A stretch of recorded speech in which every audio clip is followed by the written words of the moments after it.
Assalamualaikum warahmatullahi wabarakatuh. Perkenalkan, nama saya Reva Bida Adelia dengan NPM 4123600263 dari kelas 2F Manajemen. Di sini saya akan menerangkan materi demokrasi dan perkembangan demokrasi di Indonesia. Yang pertama adalah demokrasi. Demokrasi sendiri berasal dari kata demos, yaitu dari Yunani yang berarti rakyat, dan kratos yang berarti kekuasaan. Demokrasi sendiri memiliki konsep yaitu rakyat berkuasa. Demokrasi secara umum adalah negara yang sistem pemerintahan atau kedaulatannya berada di tangan rakyat, rakyat berkuasa, dan kekuasaan tertinggi berada dalam keputusan rakyat, sehingga pemerintahan rakyat dan kekuasaan oleh rakyat.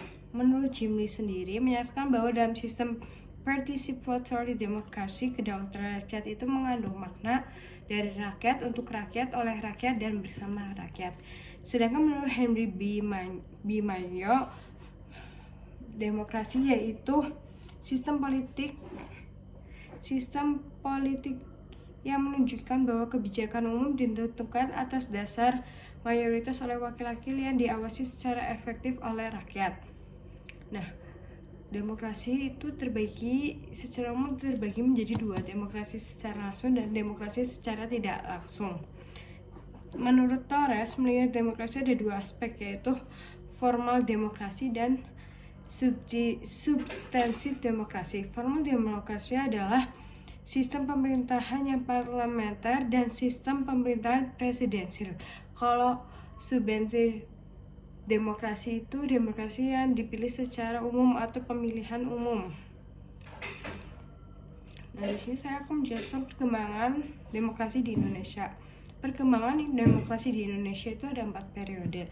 Periode pertama itu diawali pada tahun 1945 sampai 1959. Masa demokrasi parlementer yang menonjolkan peranan parlementer serta partai.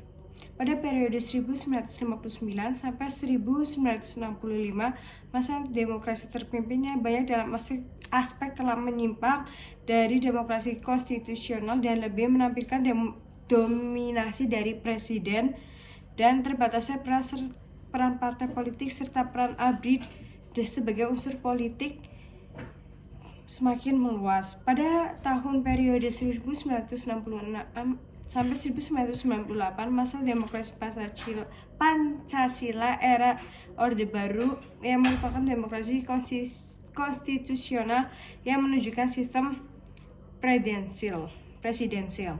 Pada periode 1999 sampai sekarang, masa demokrasi Pancasila, demokrasi konstitusional era reformasi dengan berakar pada kekuatan multipartai yang berusaha mengembalikan pertimbangan kekuatan antar lembaga negara, antara eksekutif, legislatif, dan yudikatif. Secara umum, dalam sistem pemerintahannya, demokrasi senantiasa mengandung unsur-unsur yang paling penting berdasarkan, yaitu pertama, keterlibatan warga negara dalam pembuatan keputusan pemerintahan atau politik. Yang kedua, tingkat persamaan tertentu di antara warga negara. Yang ketiga, tingkat kebebasan atau kemerdekaan berpendapat tertentu yang diakui dan dipakai oleh warga negara. Yang keempat, suatu sistem perwakilan, dan yang terakhir suatu sistem pemeliharaan kekuasaan mayoritas. Sekian dari saya, kurang lebihnya mohon maaf. Wassalamualaikum warahmatullahi wabarakatuh.